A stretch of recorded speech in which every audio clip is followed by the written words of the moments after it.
It's time to meet Clifton. With your host, Ray Grabowski. Here's Ray. Good evening, folks, and welcome to Meet Clifton. We have a great show for you tonight. Tonight's guests and topics could be summed up in one word: variety. From nature to health to politics, tonight we'll cover it all. It's going to be a great and informative episode, so stick around and we'll be right back.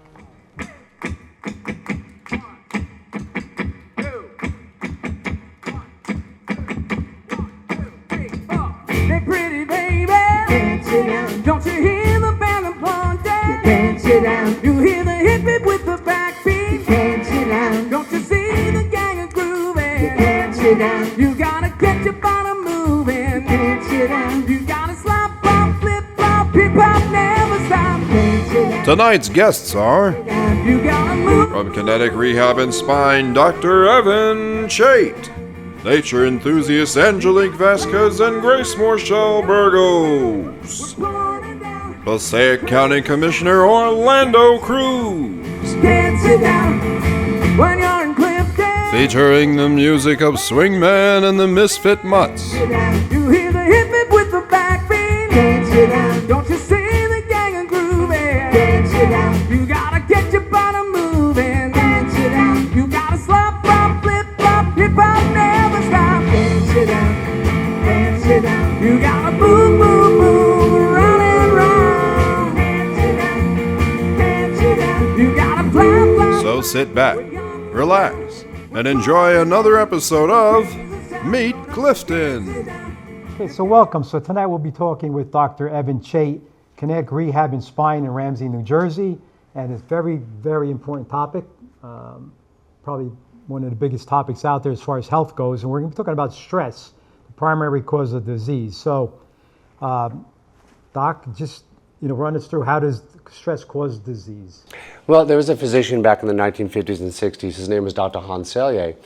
And what he found was that stress is the primary cause of all disease.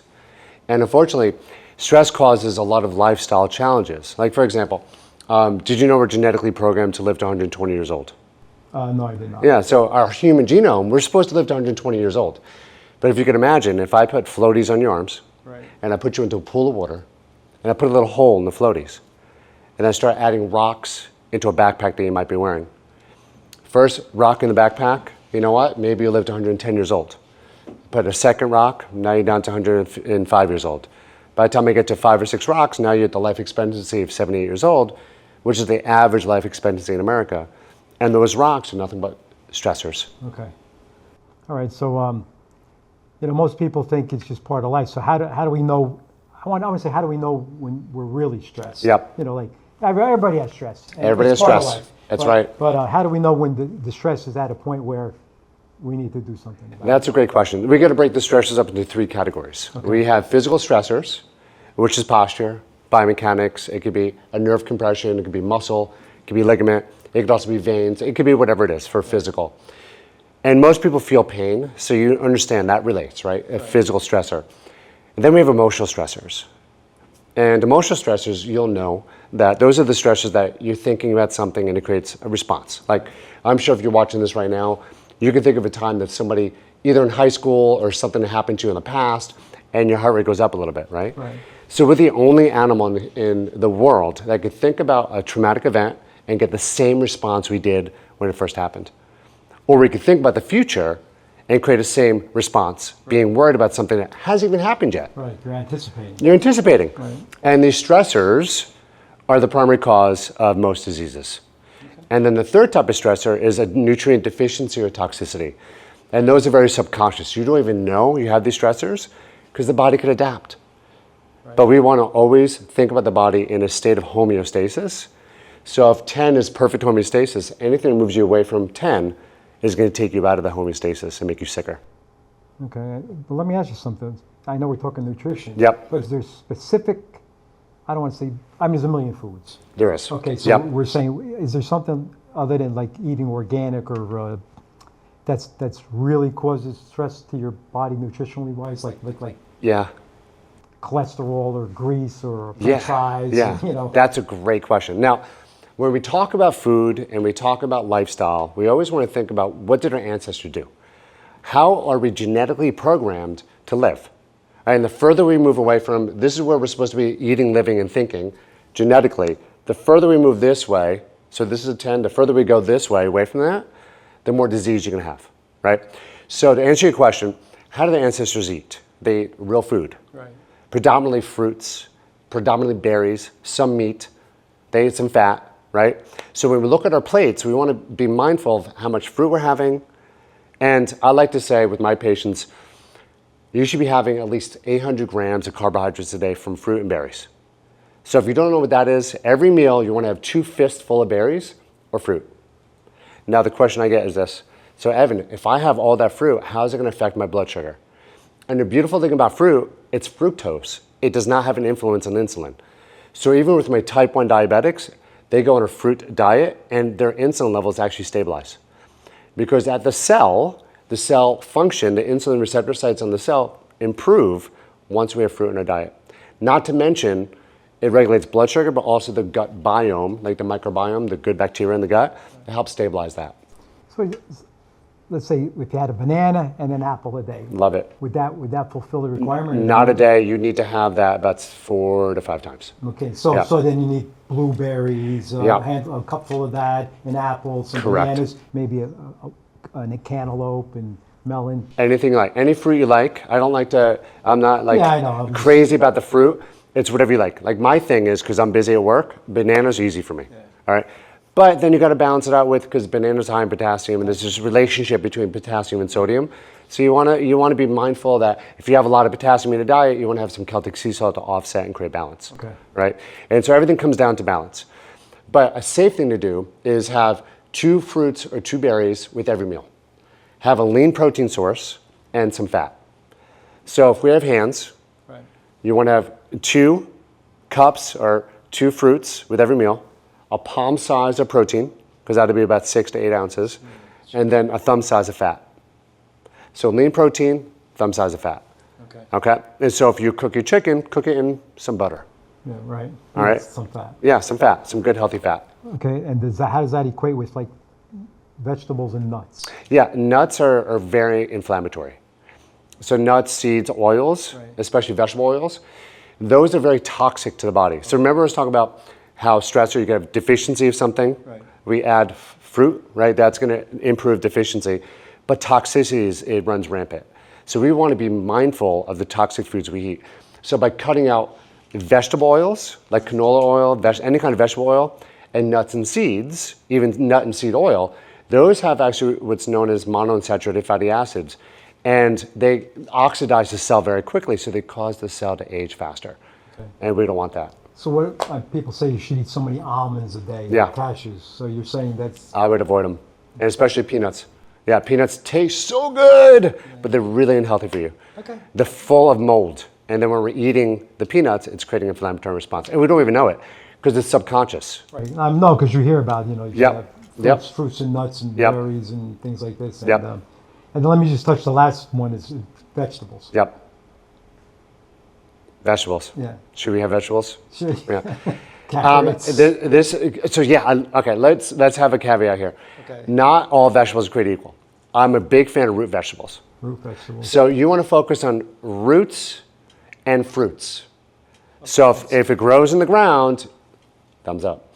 If it's not growing on the ground, it's going to be very difficult for us to digest. Like for example, spinach or salad or kale, very difficult to digest. That's why a lot of people, when they have those kind of vegetables, it comes out in the poop. You see it in your poop, right? And you probably see this at home, unfortunately. It's because there's something known as cellulose rather, which is fiber that's in the vegetables that our digestive system, because we don't have more than one stomach, like cows have multiple stomachs, so they could break down grass, digest it, and then they could use it for fuel source. Humans can't. We only have one stomach. Okay, so roots would be carrots. Carrots, tubers, potatoes, sweet potatoes, right? And if you have digestive issues where you're constipated a lot, having a raw carrot a day gets rid of it. Raw carrot. Yeah, raw carrot a day. Yep. Okay, yeah, I'm just curious about that because you know everybody's like fruits, vegetables, nuts, and but they're not all created equal. That's right. And you're probably going to ask me the question about alcohol. I wasn't gonna, but because I don't drink. Because I get this all the time. Can I have alcohol? Is alcohol toxic? This is a question that I'm pondering in my mind, because some of the longest lived people on the planet, on the blue zones, they drink alcohol. Like I visited Ikaria, which is in Greece. They have some of the longest lived people on the planet. I got up in the morning, I saw the same 70, 80, 90-year-olds at the cafe in the morning. They're getting their coffee. Midday, they're having an ouzo. At the end of the day, they're still at the same place having the red wine, right? So my question was, if alcohol is such a toxin to us, then why do the longest lived people drink it, right? I think it comes down to how much they're drinking, number one, but also having fruits in their diet. Because whenever we have alcohol, we're actually depleting glycogen in the liver, like stored sugars in the liver. And that's why a lot of people get headaches and hangover.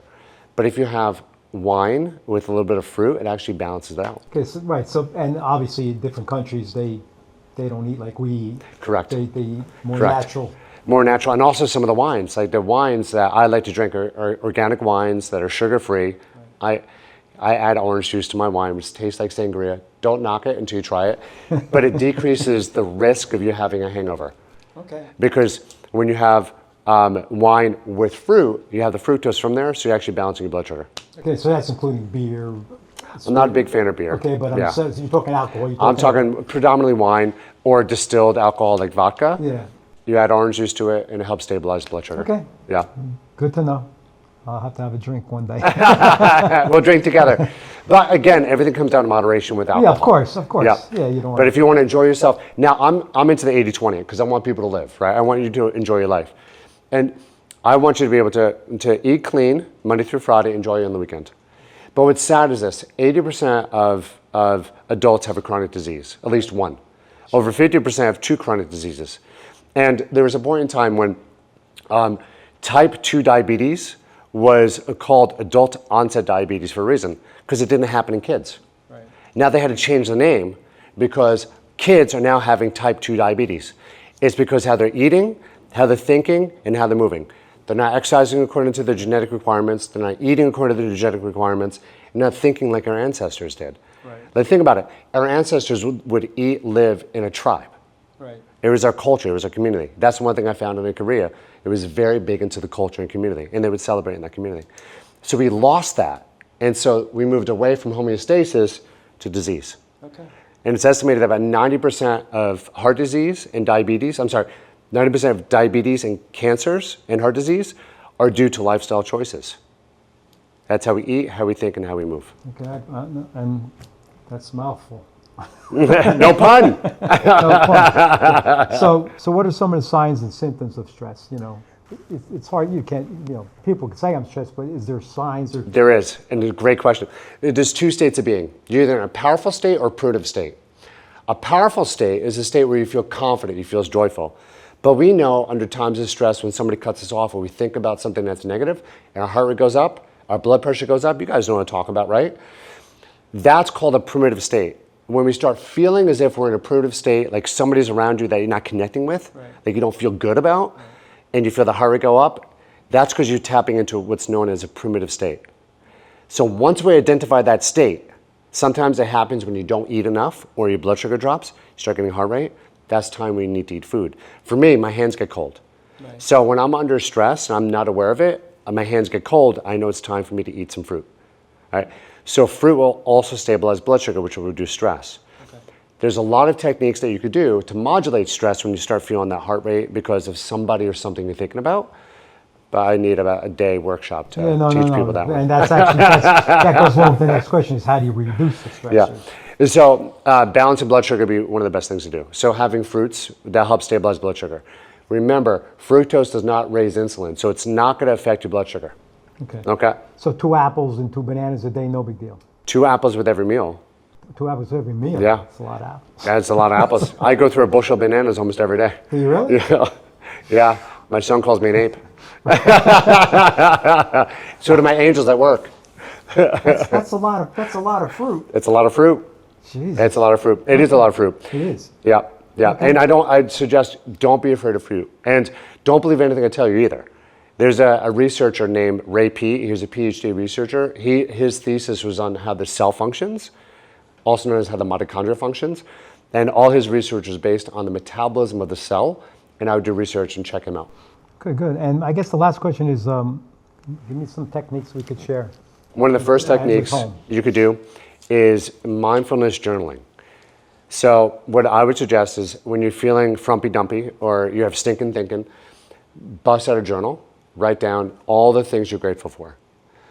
Because when you're either in a powerful state or primitive state, if you're in a primitive state, you can't be in a primitive state if you're grateful for something.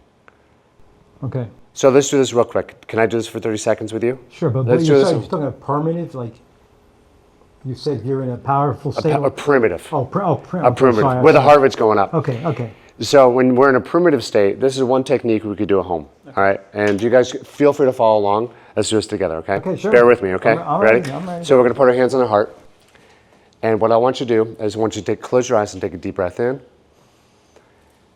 and exhale. Good. Now put a little smile on your face. There you go. Now in your mind's eye, I just want you to repeat: thank you, thank you, thank you, thank you, thank you, thank you, thank you, thank you.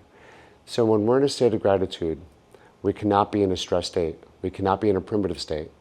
And the more grateful you are, most of the time, you're not going to be in that stress state. So this is one of the easiest ways. This is called Heart Math Institute created this technology. So there's a sync between the brain and the heart. So when you feel gratitude, you're in that state of powerfulness. Now let's have you come back into the room, open your eyes. Thank you. Do you feel a little bit more relaxed? I'm pretty relaxed. Yeah, pretty relaxed. I know it's tough for you sometimes, right? It It's is, tough for yeah, a lot of yeah. people. Yeah, or like achievers, it's very difficult. Do you know what Gandhi said? I think it was Gandhi that said, "I'm so busy today that I got to meditate for 2 hours." Yeah, I get it. You have to get the stress. No, I understand. Stress is big topic, It is. and so many people are being sick, Yeah.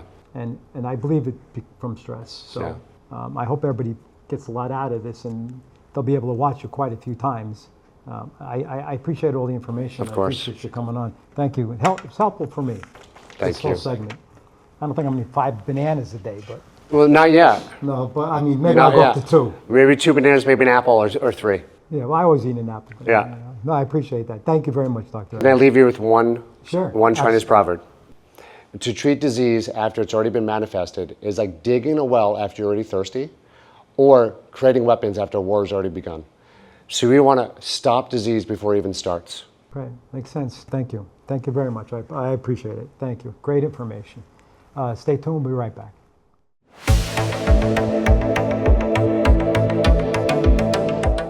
Hello, Clifton and friends, and welcome to the updates. I'm Sharon Korbanex. Well, fall is definitely here, and we have a lot of fun coming up. Now, please remember that the Clifton Harvest Festival is happening, and that is Sunday, October 26th. And they'll also be featuring the Halloween parade as well as the apple pie baking contest. That's going to be happening. You have to drop off the pies between 1 and 1:30 p.m. And of course, it's on the City Hall grounds. So please be open to baking your delicious apple pies. And then the next day, October 27th, is the Taste of Clifton at the Clifton Boys and Girls Club. That's where all the restaurants come out. You get a chance to sample their menus. And it's always for a good cause. So it's on Colfax Avenue, and that's October 27th at 6:30. Then we have on October 30th at 4:30 p.m., the main library, they will have an outdoor Halloween fun with the Headless Horseman.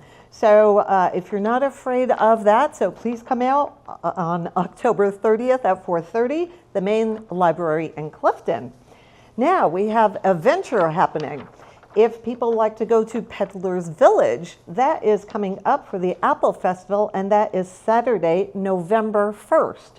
So the departure time would be at 8:15. The buses leave at 8:30 sharp, and it's at the Lester Hershaft Senior Center in City Hall. So make sure that you do arrive, and it will return probably around 6:45 to 7 p.m.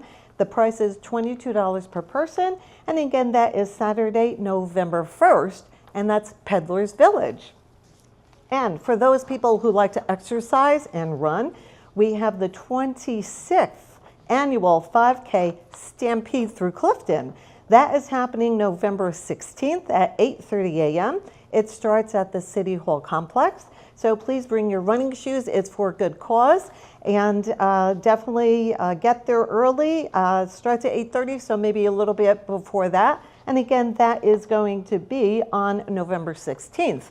And then in November, the Holy Assumption Church in Clifton, which is on the corner of Huron Avenue and Orange Ave, they're having a trivia night out. So if you enjoy trivia, it's going to be an open general trivia. So anybody from children to adults can attend. So please be on the lookout for that. Again, it's the Holy Assumption Church in Clifton. They will have raffles and game prizes and so on. So with that, enjoy everything. And on a personal note, I hope everybody enjoyed the Art Center fundraiser at the Upper Montclair Country Club. And all the people that did come up to me wishing my husband well for his upcoming surgery, we do appreciate it. And anyone who's going through any surgery or medical type of problem or situation, we do wish you well as always, and also a speedy recovery. So thank you again. It's always great to share some time with you, and we'll see you around town. Sit only lonely, all the heartaches I've been through. Sit only lonely, I cry for you. Maybe tomorrow a new romance, no more sorrow, but that's the chance you gotta take if you're lonely. Heart breaks, only the lonely.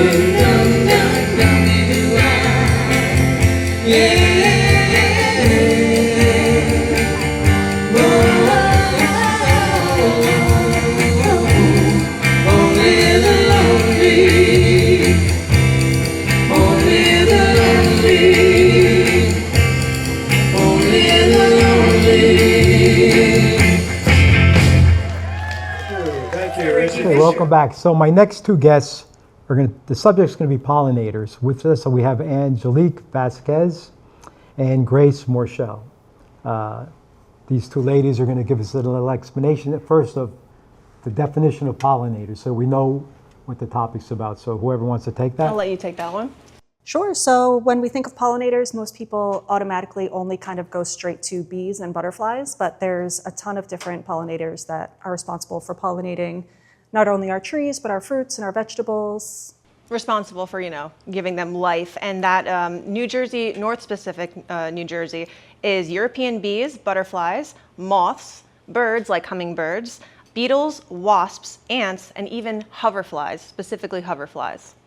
Hoverflies. Yes, hoverflies. Those aren't the flies that fly around garbage. No. Different fly. But they are all, even bats actually, can also be considered pollinators. Yeah, I heard that. Yeah. And they're all responsible for helping our ecosystem, which is Okay. important.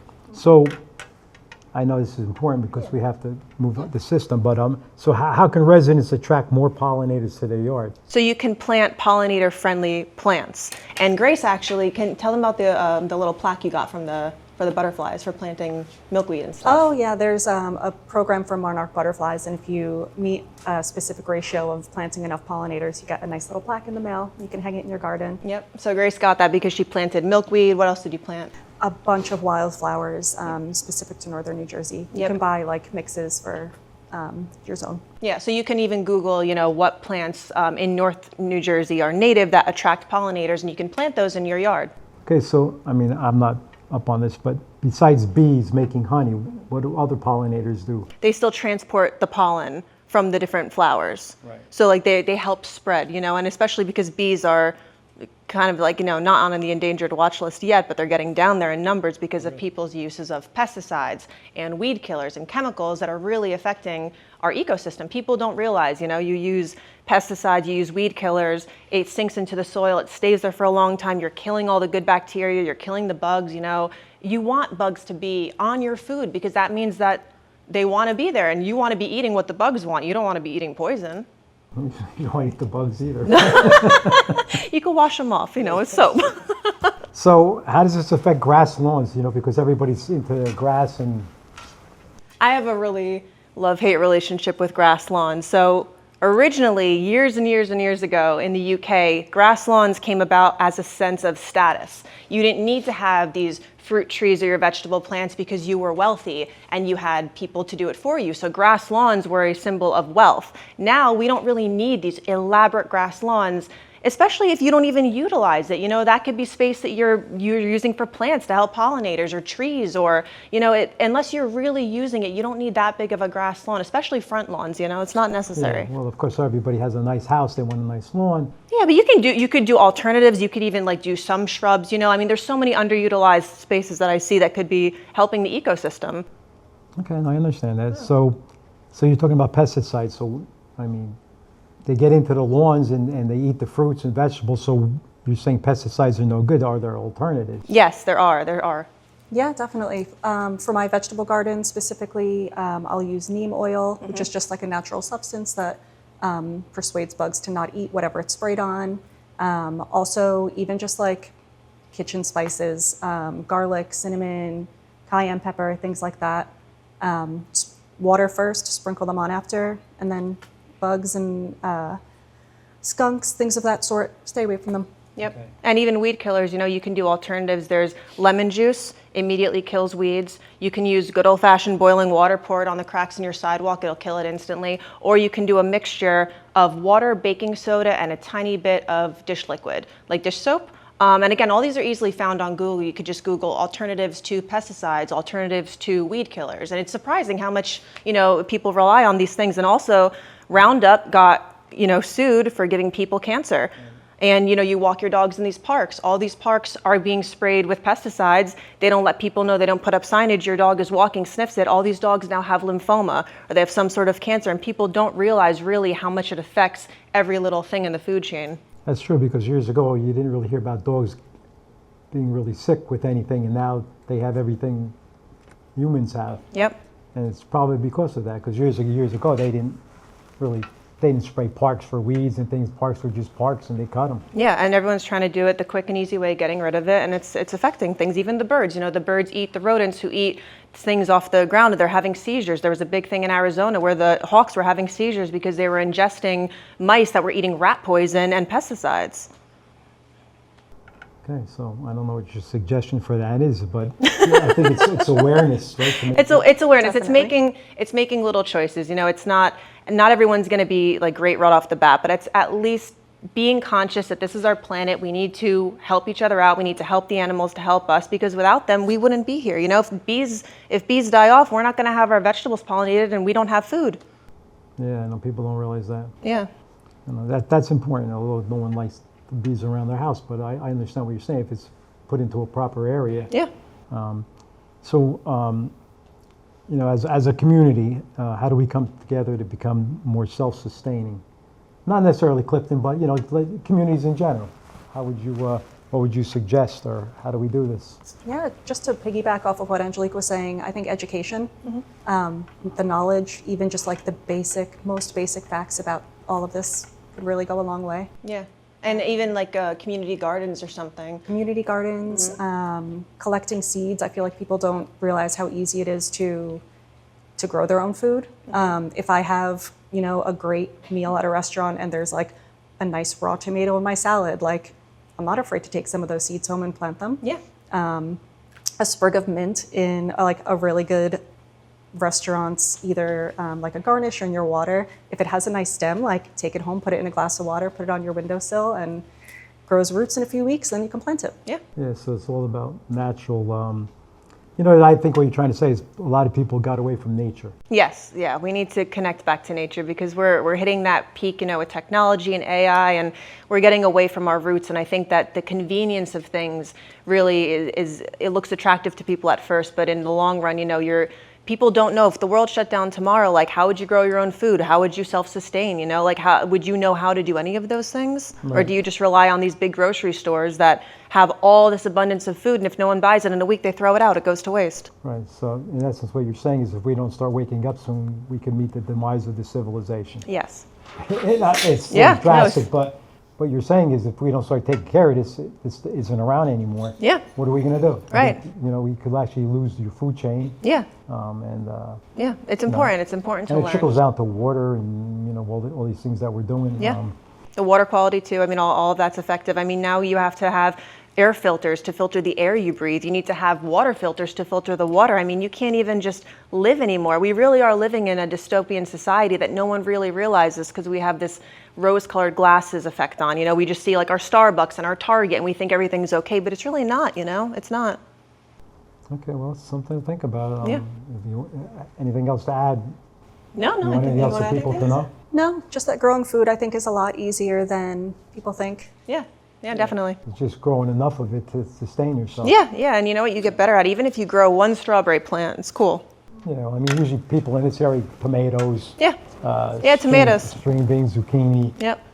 And that could hold them through a whole year. A lot of people, they process that and make it into sauce or whatever. Yeah, and what I meant by community gardens is you can, you know, let's just say Grace grows a bunch of zucchini and broccoli, and then I grow a bunch of tomatoes and corn, and then we trade. You know, be friendly with your neighbor, grow different things and exchange with one another, talk to people. You know, like that's how you build like a community, a village, like years ago. Yeah. Definitely. Especially we don't all have the space in this area to have enough room to grow everything that we want to eat. So like you said, if I can grow all of our tomatoes, you can grow all of our zucchini, Right. and then every other week yeah. we're trading them. Yeah. So it almost could be like a neighborhood project. Yeah, that'd be cool, you know, and if Clifton can get behind that, they even have some, you know, cities across America where they're all coming together and they're doing these projects to see if it works, and they're telling every household to plant certain things, and it's really working. You know, they're calling them blue cities and blue states, so like, you know, blue zones. Blue zones. Blue zones.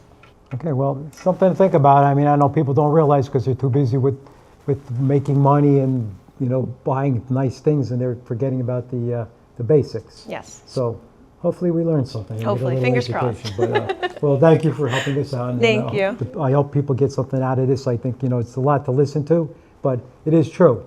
You know, we get away from nature, and we're only going to hurt ourselves down the road. So thanks for coming on. I appreciate it. Thank you. Thank you. Stay tuned. We'll be right back.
Okay, so with us we have Commissioner Orlando Cruz, who is a Passaic County Commissioner. And the topic today in this subject would be community investment, small business growth, and regional collaboration in Passaic County. So, Commissioner, can you tell me a little bit about, first of all, your role as Commissioner and, you know, what that entails? Yeah, well, thank you first and foremost, Mayor, for having me here tonight on the show and being able to connect with the Clifton residents. As a Board of County Commissioner, my colleagues and I, which we're a member of 7, we focus on managing the county budget, which is a little bit over $450 million, and just really ensuring, alongside our constitutional officers, that the work in Passaic County is just evenly divided and just equitable across the board between all 16 municipalities, focusing on infrastructure, our veterans and seniors, our parks, and anything related to just county government. Okay, and just to clarify, because a lot of people still don't understand commissioners, it used to be freeholders. Yeah, absolutely. Yeah. So for the people that still remember freeholders, they were called commissioners now. So a lot of people don't understand it because there's a lot of commissioners, but you would have been called freeholder. Correct. So I think around 2021 or so, the statewide, Right. there was legislation that changed the names of freeholders to county commissioners, and so that point forward, everybody was considered a county commissioner. Right, so your job is basically running the county. Absolutely, yeah, alongside my colleagues and our county Yeah, of course. administrator, yeah. So Okay. we work on basically ensuring that the county services are being delivered to the residents. Okay, so what are some of the initiatives that you're most proud of directly that impact Clifton and then surrounding communities? Yeah, no, absolutely. I think right now the most impactful one that comes to mind is our Passaic County MOVE program, Oh, yeah, the MOVE. which is the affordable micro-transit program that was piloted in the cities of Clifton and Passaic. We are seeing much success with that, much response, and people really engaging with that program. As of right now, the last data point that we received, we probably had about over 1,600 rides that have been done through the app, which equates to over 20,000 trips. So a little over 1,500 people have engaged with the program, which equates to a little over 20,000 rides. People are using it to go to the grocery store, to go to doctor's appointments, and the highest number of use we've seen is people actually sending their kids to school. So this has become an affordable program that kind of gives individuals an alternative to get to where they need to go to help them with their essential daily needs. And it's a ride similar to Uber and Lyft, I was right? going to say something to Uber, but less expensive. Less expensive. So it's $1.80 round trip, and we're seeing a lot of activity from that, which means people are using it. A lot of our seniors, but everyday folk are using it to get around the county. Right, and this is something that is on an app on their phone that they call and it Correct. pretty So much comes. download the app. They ask for the ride like any other rideshare program. Ride picks them up, and it's a private ride, so they're not sharing it with no one else. Right. Gets to their destination and brings them right back, and they can use it as many times as they want. Right, it's not like something like some of the other programs that you have to call a day ahead of time. Yeah, or no. like, So it's an enhancement to our paratransit program that already exists. Right. Although the paratransit, they're taking groups of people to Right. different destinations.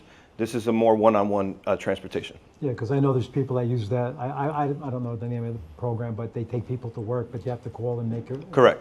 Yeah. Call a week ahead of time, Yep. maybe on a schedule, and they give you a time slot. Mm-hmm. And, I don't know if it's called paratransit or it's, I don't know the name. The paratransit, they could call the same day, but it's a scheduled set time for the transport. This is live, like in the moment. So the minute they request a ride on the app, Right. it syncs up to a driver, and they get picked up and dropped off. So we're proud of that program right now, as it's piloted here in the city of Clifton and in Passaic, and we're looking to expand that throughout all 16 municipalities. And so again, providing that service to individuals to improve their quality of life, but also creating jobs here in Passaic County. That's good. And that's what we're going to talk about now. Like, how's the county working to support small businesses, entrepreneurs in the economy? Yeah, so right now, with the ever-changing systems that are coming down from our federal government, our role is to work alongside our partners through our Passaic County Economic Development Department, partners like our Small Business Developmental Center, that are just bringing the most up-to-date information to our small businesses, keeping them informed and educated, putting on networking events. We just hosted an entrepreneur meetup at William Patterson University's campus, where we had over 25 small business and entrepreneurs who are starting a business to come and just learn more about how they can access some capital and different resources like AI and cybersecurity to help protect their business as well. And so just utilizing those platforms, partnering with our chambers of commerce, and helping our small business network stay informed and up to date with the different resources that are coming down from the federal and state level. Right, and that's important. Mm-hmm. And like, what partnerships or collaborations have been most impactful in strengthening our region? Yeah, I think countywide, the most proud partnership that I can tout is our partnership with our unions, creating PLAs, project labor agreements throughout the county with some of our larger projects, help the county taxpayers save money, but also create well-paying jobs for our residents, and ensuring that the work is being done by well-trained professionals. So for example, we have our senior housing facility that's being built up in Pompton Lakes. That's an example where we're using a project labor agreement there. It's allowing us to save money, create jobs, and not overburden the taxpayers with additional funding sources or whatnot. But that project is on time, on schedule, and also at this point under budget, which is a good thing as well. But projects like that, the demolition of our county jail, which is going to projectly save our county taxpayers over $10 million a year. It would have cost us almost $1 billion to build a new jail. And with the way building is now of those facilities, you can't build up, you have to build wide. So geographically, it didn't make sense either. So regionalizing the jail system and partnering with Bergen County and Hudson is also another cost savings. And so partnerships like that, finding creative ways to regionalize some of our services, a lot of our shared service with our health departments in our various municipalities as well, help us save money, help the town save money as well. And that's important. And you know, Passaic County is, it's pretty vast. Yeah. And we have urban and we have suburban communities. Yeah. And so how do we balance out the needs here? Because you're talking large cities and then, It's interesting. But I think it's just taking the time to stay out in the community, knocking on doors, spending time with our local elected officials like this, where we're understanding the needs of that particularly local community. So whether we're here in Clifton or all the way up in West Milford, which is an hour away, when you span over Passaic County, it's staying involved and kind of integrated with those communities, connecting with them, listening to the residents, and understanding their needs, because as you mentioned, it is far and between the needs of a person up county in Pompton Lakes or Ringwood versus Clifton, Passaic, or Patterson, right? Yeah. And so they're dealing with two different types of quality of life issues. And so we're just, our job is to stay informed, connecting with our local electeds, and just being out and involved and integrated in the community, understanding what people go through daily. Yeah, it's tough, because the way the geographics the map, of Passaic County is, if you look at it, it's far. Yeah, I tell people, you go as far north as Wanacue, and West Milford is still another 25 minutes away. I know. And so, when you travel from the most southern point to the most northern point, it's a little, it could be an hour. In Passaic. Yeah, Passaic, Clifton. Clifton is big as well. And then Little Falls is probably our most southern point. And then again, traveling up to West Milford can take you almost an hour to get there. And so you have to stay kind of navigating through that. And as you travel through each town, you just notice immediately, just looking at your surroundings, you notice the differences in what each town is kind of facing. Sure. And just lastly, I'm going to ask you, what message would you like to share with Clifton residents about the future of our county? Yeah, I think it's in the up and up. Our county's moving in a positive direction. Here in Clifton, as I said, we have projects like Passaic County Move, which is really improving everyone's quality of life. We're looking to expand on that. You guys were also just awarded probably close to $800,000 in open space, where we'll be doing some renovations to Weaselbrook Park, improving the playground equipment there, bringing it more modern, state of the art, and making it more accessible and inclusive to kids of all ages and all needs. And so we're just working on consistently looking at and reevaluating the services that we're providing, making sure they're equitable across the board, and that they are addressing the everyday needs of each town in their own particular respective way. And so here in Clifton, things are obviously up and up. We have a great relationship with the mayor and the administration, and so we're looking to continue the dialogue, and ensuring that we're just improving, again, the quality of life of all of our residents. Okay, well, I appreciate, we appreciate what all commissioners do. I know it's a big county, you serve a lot of people, and it's not easy, I know. It's Thank you. It's, it's just one town, I think 16. Well, yeah, 16 municipalities, and so it's a lot, but I appreciate the information. I appreciate you, Mayor. We learned a lot tonight, but thank you for coming on. I Thank you. It. Thank you, Clifton. Stay tuned, we'll be right back.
Well, we thank everyone for tuning in tonight. We hope you enjoyed the show. As always, be good to your friends and family. Respect your neighbors. This is a great city. Keep Clifton close to your heart. Thank you, and good night, and God bless.